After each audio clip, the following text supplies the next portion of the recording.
Pwede mo pa-introduce ng group nyo yung the way you introduce yourselves. Okay. 1, 2. 1, 4, 3. Welcome to Universe and we are Wonders. Ay, pakilala na lang kayo isa. Hindi, ipakilala ko sa inyo. 1, 4, 3. Welcome to Universe and we are Wonders. Hello, Wonders friends.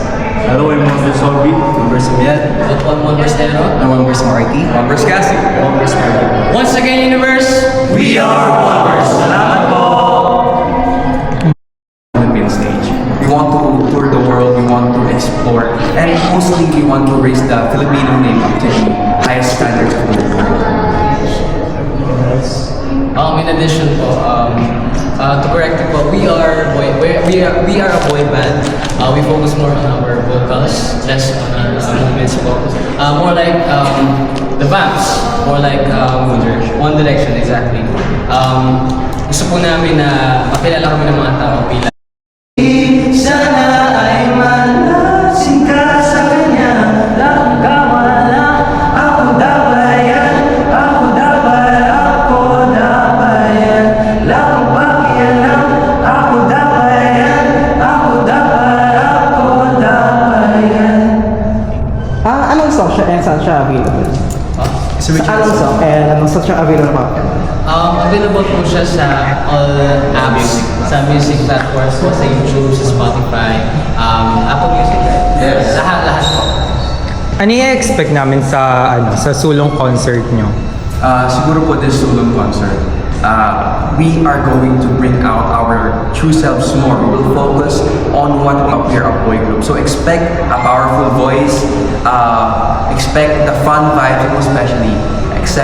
Expect that we are performing with them.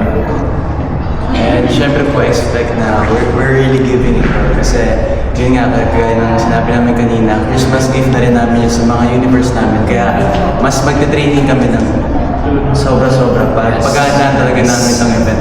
And of course po, not just us as a P-pop group, pero we'll also be given the opportunity to connect with other P-pop boy band groups. So, syempre excited din kami dun because we'll be able to gain a connection with other groups po, especially for OPM music. Anong plan nyo ngayong holiday, guys? Celebrate. Celebrate with the family and syempre sa with my brothers.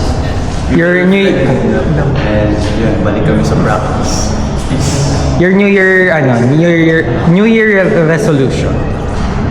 Siguro One by one. okay. If Well, syempre sa sarili ko, I have a lot of wishes. But for my group, I wish us to be successful. But that's my New Year resolution. Siguro po ang aking New Year resolution is more personal. I want to be more fit. I want to cultivate my more. So I'll be more in tune sa aking mga routines and such. ang akin naman is same din kay Cassie, and personal is to be more fit and to be more able about everything. Sa group naman, I want to be more I want to improve my leadership leadership sa grupo namin and ako. Sa akin naman, pares na din kay Kuya Derby, more blessings sa grupo namin. Sa akin, more committed. Sa akin po ay more commitments ng grupo namin sa ako na dadating ko sa akin. Siyempre po, wala nang iba improvements para sa sarili and sa bawat isa sa amin. And yun lang, more events this upcoming 2026 para sa aming group. And yun lang. Yun lang po. Since uso ngayon yung collab, Parang po, SB19 lang din. SB19. Yeah, wala pa ba? SB19 talaga. I feel like we have to give credit din sa aming brother group na Cloud7. Gusto rin namin sila makakulab talaga. Kasi without Cloud7, we would not be here because they're like, even though we're older than them as our ages, pero they're an older group than us. So parang sila na rin yung naging inspiration namin. So Cloud7 and SB19. Yes. Ano pa abangan namin sa One Verse? Mas abangan niyo po ang maraming mga kanta na aming i-preach na about syempre sa pagmamahal. Not only pagmamahal, also sa hope sa buhay, sa mga taong gusto sumuko na kasi meron pa kami mga kanta nilalabas. Yes. Meron din po kami mga song po na i-release soon.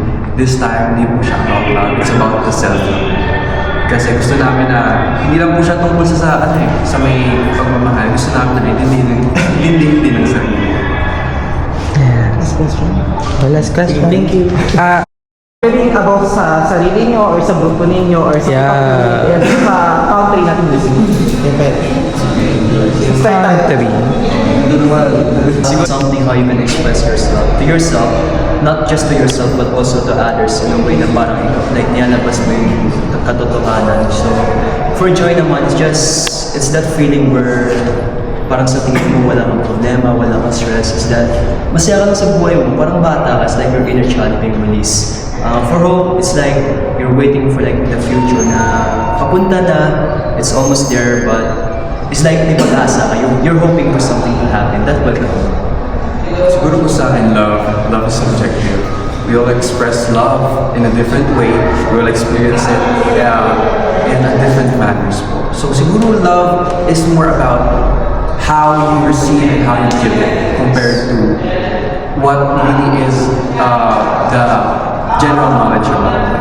So, and joy naman, for me, joy is just being with my brothers po. That's the true joy para sa akin. Kasi kapag magkakasama kasi kami, yung joy talaga, hindi lang sa amin, we also give it out sa mga universe po namin. And sa mga kahit sa mga napapadaan, and it's just a happy feeling. It's a joyful kapag magkakasama kami. And hope po, ay yung binibigay namin when we are preaching our songs. We give out hope, we give out love, and we also give out joy. Yun po. And for me, ang love is the way you express your feeling to the person or yes. And hope naman po is love, joy.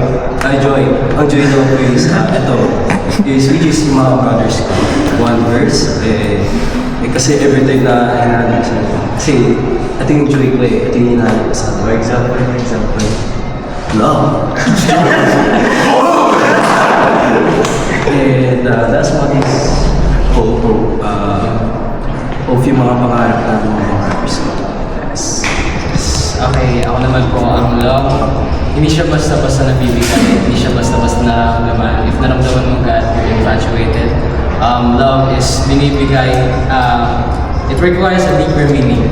Hindi siya basta-basta na-offer sa taong nakilala mo pa lang. Ang nabibigay ang love sa iyong pamilya, sa mga brothers ko, and syempre sa mga taong nakakilala natin.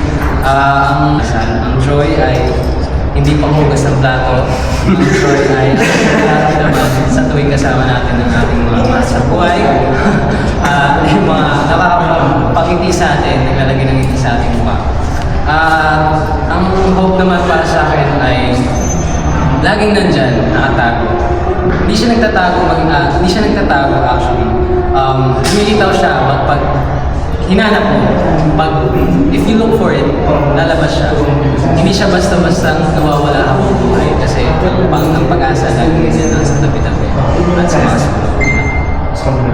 Sa akin naman ang love para sa akin, same with Kuya Terly, is about expressing yourself and sa mga bagay na kailangan natin i-treasure kasi ang love talaga sobrang pure niya na bagay and kapag natanggap mo siya, kailangan mo siya i-treasure kasi hindi siya madali ibigay, hindi siya madali maramdaman, hindi siya madali so kailangan mo siya i-treasure para sa naman ang enjoy pa